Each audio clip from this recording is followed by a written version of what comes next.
जय हिंद दोस्तों। आपका स्वागत है आपके अपने YouTube channel learning point with Abhishek sir पर। दोस्तों, अगर आप चैनल पर नए हैं तो चैनल को सब्सक्राइब कर लीजिए और बेल आइकन प्रेस कीजिए ताकि आप डेली डिक्टेशन पा सकें। दोस्तों, आप लोगों के लिए APS, SSB और पटना सिविल कोर्ट के लिए पेड बैच भी चलाए जा रहे हैं। अगर आप पेड बैच से जुड़ना चाहते हैं तो आप डिस्क्रिप्शन में दिए गए नंबरों पर संपर्क कर सकते हैं। व्हाट्सएप या टेलीग्राम पर आप मैसेज कर सकते हैं या फिर कॉल भी कर सकते हैं। तो अगर आप सीरियस हों बैच से जुड़ने के लिए तो ही कॉल कीजिएगा, अन्यथा ऐसे परेशान करने का कोई मतलब नहीं। ठीक, आपकी डिक्टेशन शुरू होगी 5 सेकंड बाद।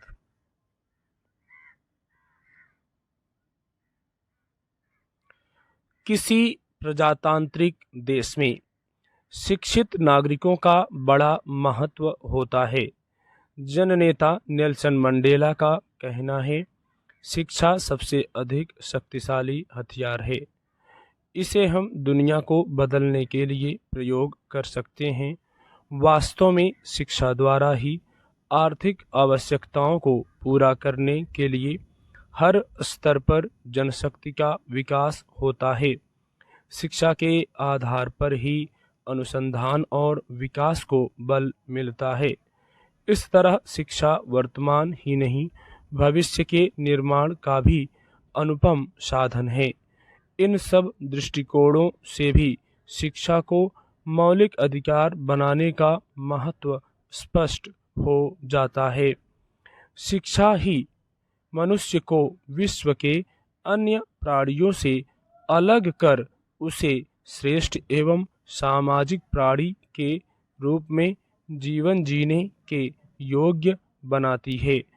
इसके अभाव में न केवल समाज का बल्कि पूरे देश का विकास अवरुद्ध हो जाता है।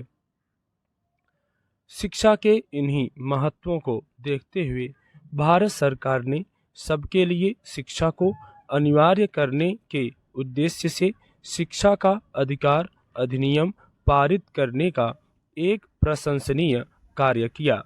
इस कड़ी में सर्व शिक्षा अभियान को इसका सहयोगी बनाना निस्संदेह अत्यधिक लाभप्रद सिद्ध होगा।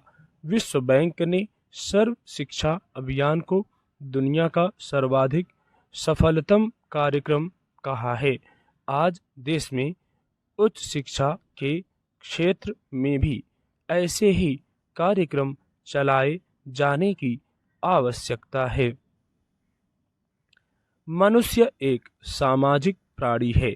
सामाजिक संस्थाओं के संपर्क में आकर वह विभिन्न प्रकार की सामाजिक क्रियाओं में भाग लेता रहता है।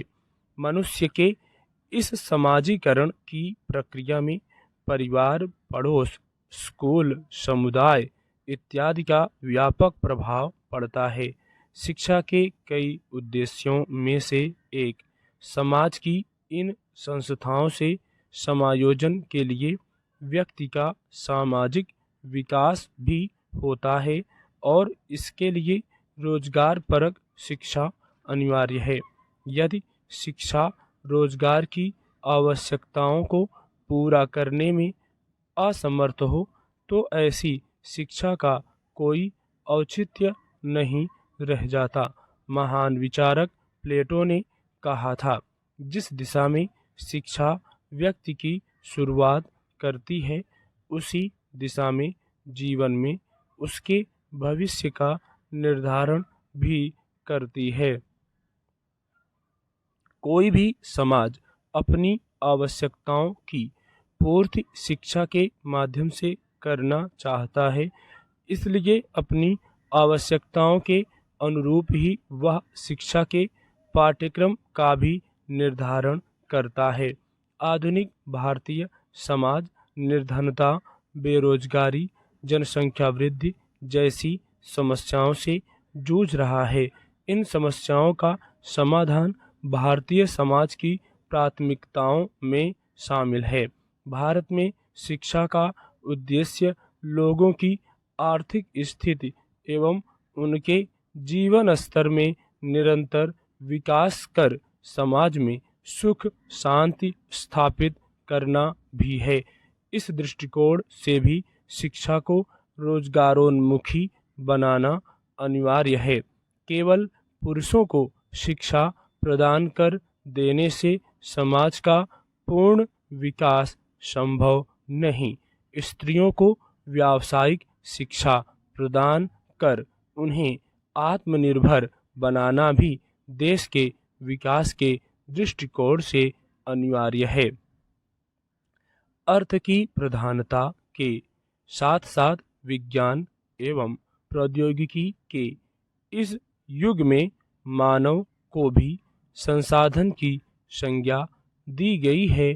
स्टॉप।